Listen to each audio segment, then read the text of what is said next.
Hello. Welcome to our next chapter, that is your Ind AS 20. Ind AS 20 talks about government grants and how this will be accounted. So, सबसे पहले let's understand what government grant is. So, government grant is basically any assistance that you receive from the government on satisfying certain conditions. Now, these conditions can either be past or future. And when will you recognize these conditions? When will you recognize this grant? Only when you've complied with the conditions and you are sure that you will receive the grant. Okay, so let's understand government grant is assistance in the form of transfer of resources.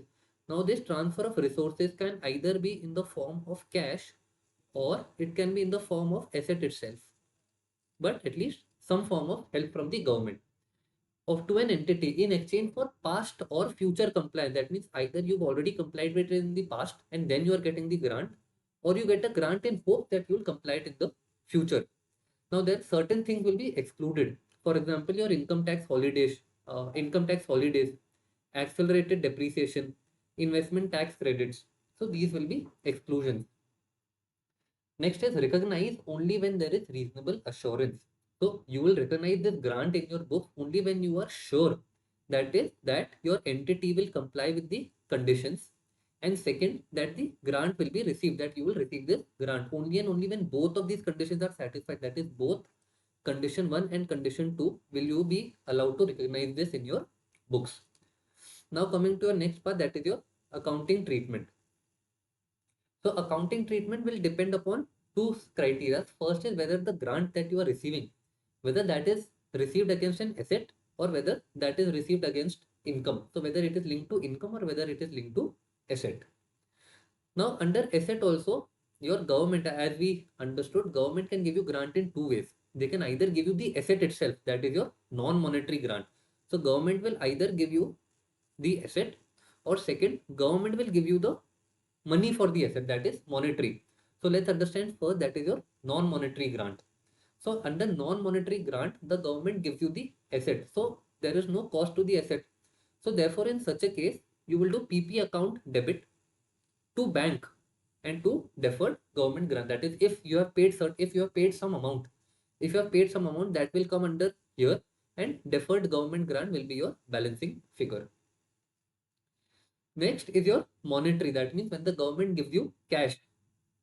So first will be PP account debit to bank. This is PP account debit to bank. This is the money that you have paid. So this is paid by entity. And this second entry, bank account debit to deferred government grant, is what we have received from the government. So this is your government grant entry. Okay. Now next is when the grant is linked to income. So if it is unconditional, or it is because of previous law, that means that is for sure this grant you will never have to return to the government. In such a case, this grant will be directly sent to PNL, because you know that this is an unconditional grant. Once I have received the money, I do not have to satisfy any conditions. This is just pure money that I'm receiving. So therefore, this is directly transferred to your PNL credit side. Next is if it is conditional.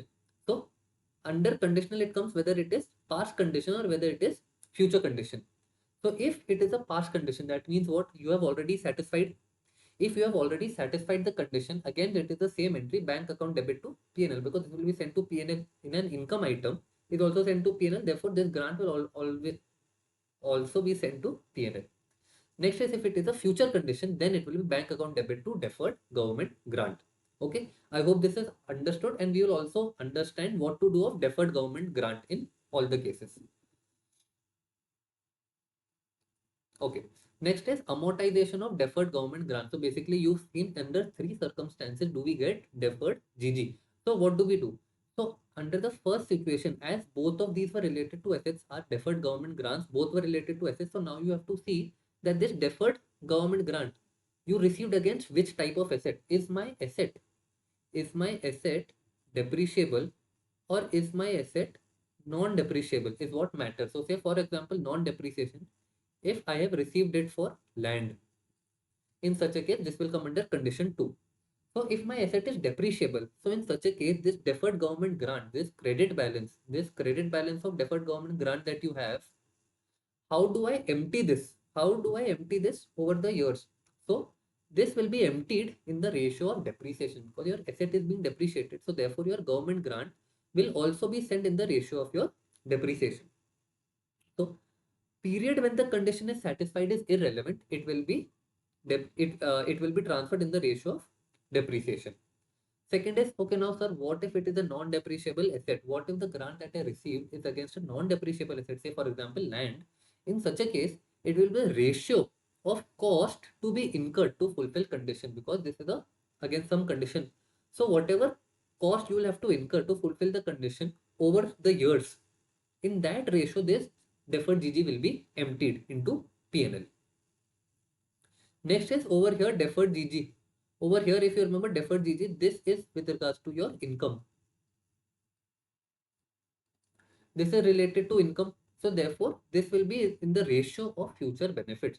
So because this is based on future conditions, so our ratio will also be based on future benefit over the years. Whatever ratio you get the benefit, on that basis we will be transferring deferred GG to P&L. So deferred government grant, till the time you have deferred government grant showing in your balance sheet, deferred GG will be shown as a non-current liability. It will be shown as a non-current liability till it is emptied to P&L.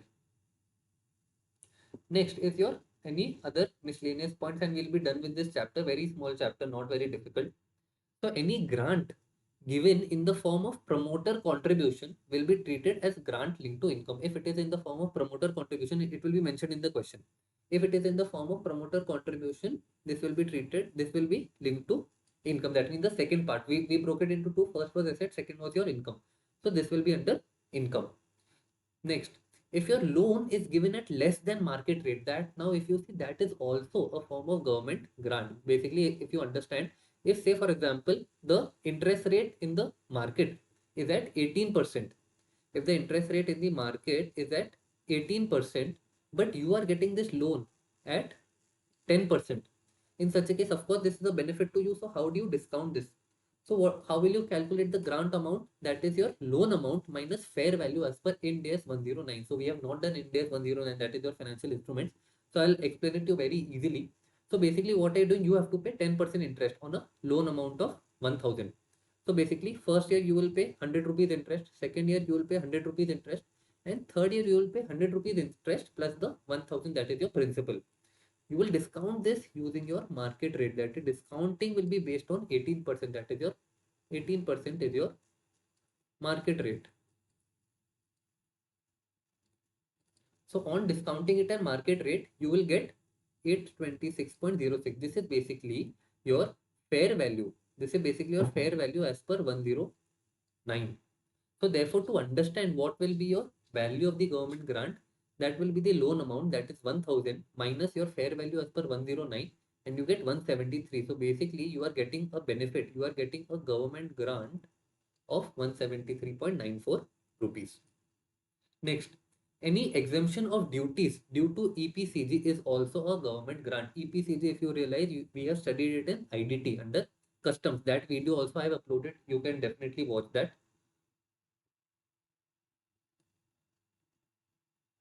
Next is refund of government grants. So in case, so in certain times when you receive a grant for the government, but because of certain things you are not able to fulfill the conditions, so you have to return this grant. So if the grant was not deducted from the cost of assets, so if you realize over there, we had studied, we had this option, that is deduct grant from the cost of asset. Whatever is the cost of asset, you deduct the grant. Say for example, the cost of asset was 1000. You received grant of 600 rupees. So you record the asset at only 400 rupees. That means you have subtracted it. So in such a case, if the grant was not reduced from cost of asset, so first write off against unutilized government grant, whatever amount you have to refund, first utilize your GG, then against PNL.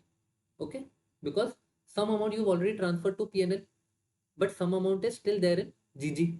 So first you empty GG, and if GG is also over, then you go to PNL, because this was ideally transferred to PNL earlier. So basically you are just removing it from PNL. However, if the grant was reduced from cost of asset, that means if the grant was reduced from cost of asset, instead of 1000, you showed it at 400. In such a case, add back to the value of asset. If you have to refund the entire 600 rupees, you add back 600 rupees, and also any cumulative additional depreciation, to be recognized in PNL immediately, assuming absence of grant from the start. So basically, you have to assume that you never received the grant, and had you not received the grant, whatever depreciation you would have calculated, because of grant, you were calculating depreciation only on the base of 400. But if the grant was not there, you would have calculated this at 1000. That means basically there would be a difference of 600. So every year this would be a mismatch. So you have to calculate as if there was no grant ever. You have to calculate what depreciation would have been done, and you have to do that into PNL. Okay. And with this, we are done with this chapter, and I will see you in the next one.